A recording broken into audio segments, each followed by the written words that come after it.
Avant de commencer la journée, le programme d'aujourd'hui, on rappelle le cycle menstruel. On a un follicule au niveau de l'ovaire qui sécrète des oestrogènes, qui a un pic d'oestrogène. Je vais avoir un pic de FSH et un pic de LH. Mais le pic de LH, je vais avoir une ovulation. Donc l'ovulation va me laisser le follicule يروح la trompe où il y a un corps jaune qui sécrète de la progestérone. Avec l'œstrogène ou la progestérone vont préparer l'utérus, le nid, l'utérus pour une éventuelle grossesse.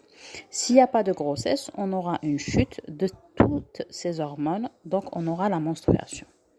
Donc un follicule, pic d'œstrogène, de FSH et de LH, ovulation, corps jaune, progestérone, puis la chute des hormones va me donner la menstruation. S'il y a une grossesse, bien sûr, les hormones vont être maintenues pour l'anidation. Donc, en mimant avec le cycle que je vous ai expliqué tout à l'heure, نبداو بالاستروجين, le pic d'œstrogène. مع الاول في début de cycle, le follicule va commencer à sécréter de l'œstrogène. يبدا بالاستروجين. في le troisième jour, il compte entre 25 et 75, il compte inférieur à 50 en principe.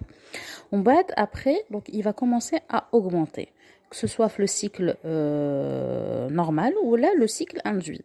Donc après une stimulation, on est dans la bonne voie, donc on a une bonne stimulation ovarienne. Vers le 4e jour, 5e jour de la stimulation, il doit doubler.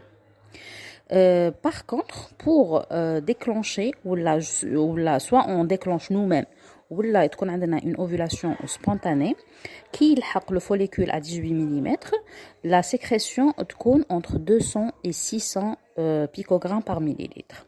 Attention à l'hyperstimulation, donc il est entre 3000 et 4500. On peut annuler le cycle et la stimulation. Juste après le pic de l'œstradiol, on va avoir un pic de FSH. Les cônes fait début, au 3e jour du cycle, il est inférieur à 12. Donc, il est inférieur à 5, c'est l'idéal. Donc, plus il est augmenté, plus on va prévoir ou là, on va prédire que la réponse ne va pas être bonne, surtout qu'il est au-delà de 17. Pic d'œstradiol, pic de FSH, pic de LH pour avoir une ovulation.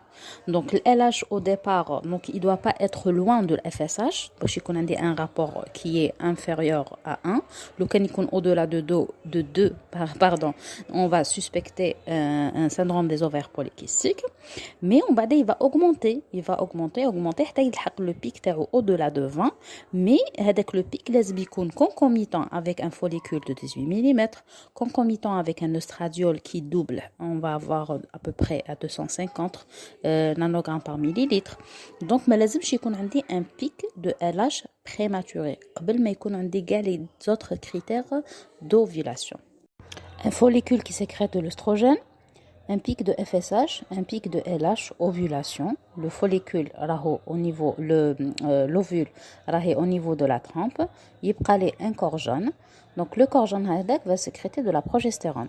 Donc la progestérone, au début de cycle, n'a aucun intérêt. Donc c'est après l'ovulation qu'il y a un intérêt pour voir est-ce qu'on a une bonne phase lutéale. Donc une bonne préparation à la dilatation. Sur un endomètre, bien sûr, il est déjà plus de 2 mm, il est déjà préparé par les oestrogènes. Donc les oestrogènes déjà dans la première phase. On va avoir la progestérone en deuxième phase.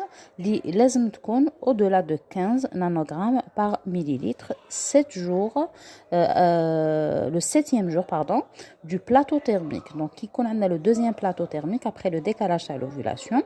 Donc qu'on a 6 jours à 7 jours après. Donc on va le trouver au-delà de 15. Aujourd'hui, on va aborder l'assistance médicale à la procréation, c'est-à-dire l'AMP ou la PMA. Les techniques de PMA sont indiquées chez les personnes ou les couples qui n'ont pas pu avoir une grossesse, soit par spontanément, soit par les stimulations et l'induction de l'ovulation. Donc, on passe à la PMA, où là, quand on a des trompes qui sont imperméables, donc de toute façon, il y a des indications de la PMA. Ou je nous les techniques, ou aussi, qu'il y a aussi les personnes qui ont des maladies génétiques ou là, des maladies héréditaires pour traiter l'embryon ou là choisir les embryons de bonne qualité.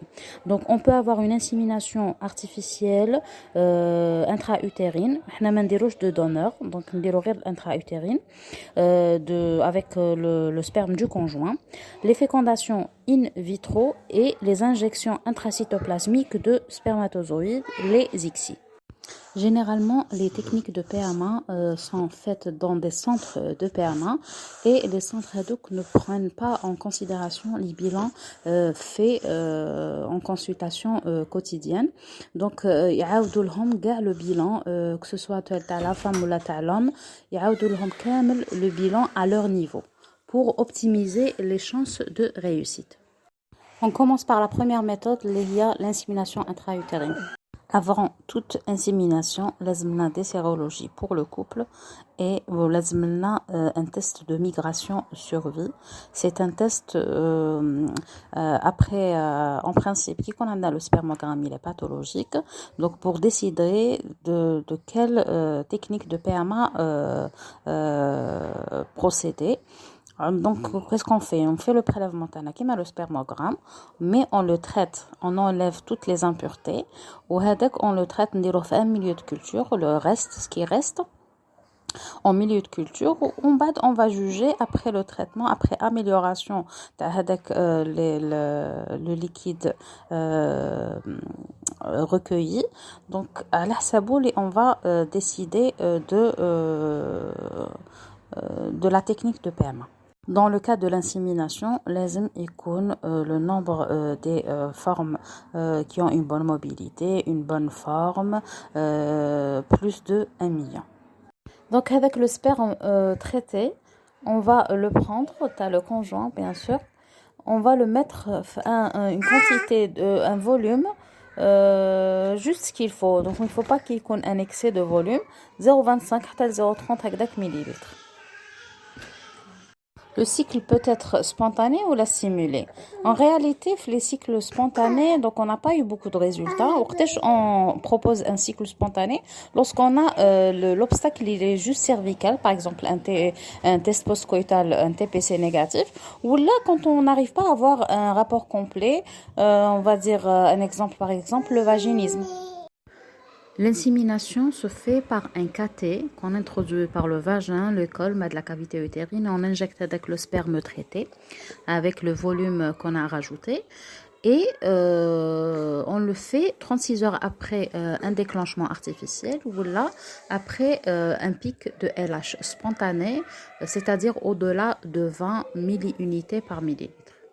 Les indications qu'on a déjà vues, c'est le test postcoïtal lorsqu'il est négatif, lorsqu'on a un rapport on n'arrive pas à avoir un rapport complet, voilà, et lorsqu'on a un TMS, un test de migration survie, au-delà de 1 million. Bien sûr, les trompes iconoperméables et quoi encore?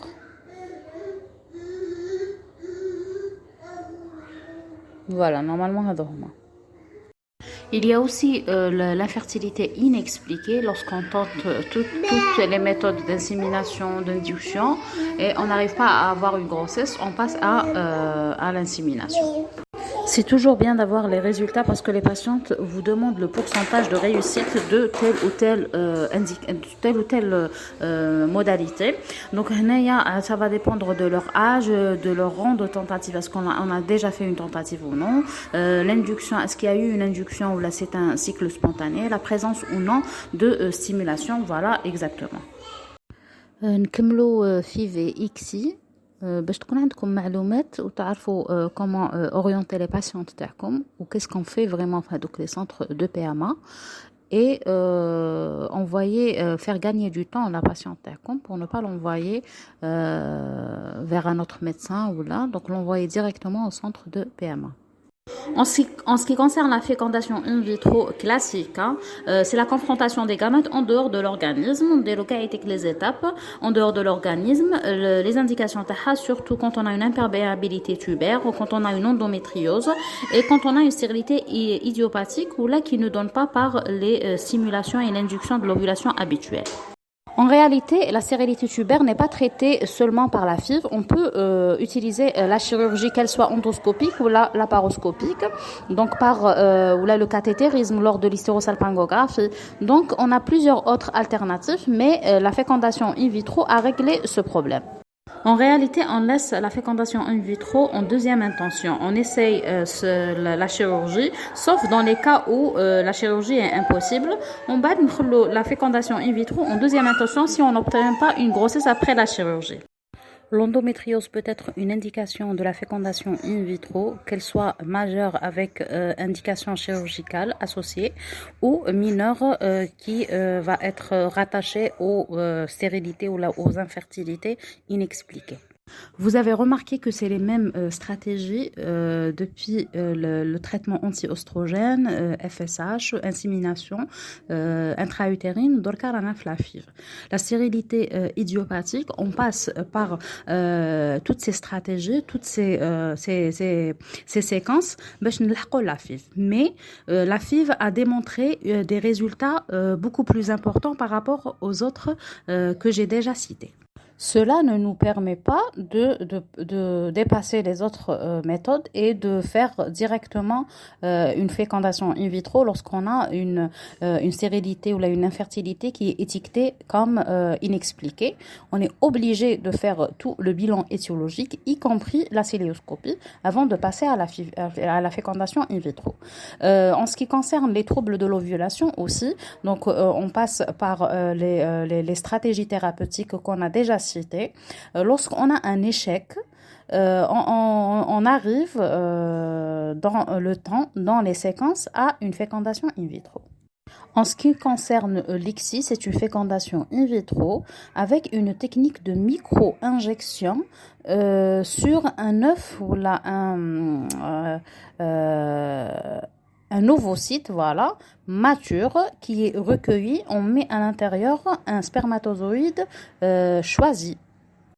Les indications de l'ICSI, bien sûr, lorsqu'on arrive après avoir fait toutes les modalités thérapeutiques passées, où on n'a pas eu de résultat, on peut arriver à une ICSI. Ou là, lorsqu'on a une azoospermie, qu'elle soit excrétoire ou la sécrétoire, et on arrive à faire une biopsie et avoir un nombre très très faible de spermatozoïdes, on va les traiter, on va choisir un spermatozoïde. Bien sûr, on va faire plusieurs tentatives et on va l'utiliser. Ou là, lorsqu'on a une oligo-asténotératospermie qui ne répond pas aux autres stratégies thérapeutiques. Il y a bien sûr des conditions préalables, donc communes à tous les centres de PMA en ce qui concerne le consentement du couple. Donc l'autorisation des congélations. À ma connaissance, la congélation d'ovocytes et d'un fragment de l'ovaire est faisable ici en Algérie. D'embryon, Allahu a'lam, je ne suis pas sûre. En ce qui concerne l'acte de mariage ou là, le livret de famille et les sérologies, c'est les mêmes qui mènent l'insémination artificielle. Nzidou un prélèvement local, un ECBD perte à la recherche des germes banals ou chlamydia et mycoplasme à milieu spécial. Pour l'homme, une spermoculture récente et ou une uroculture, à la un ECBU. Donc, à la le contexte, l'air en a fait.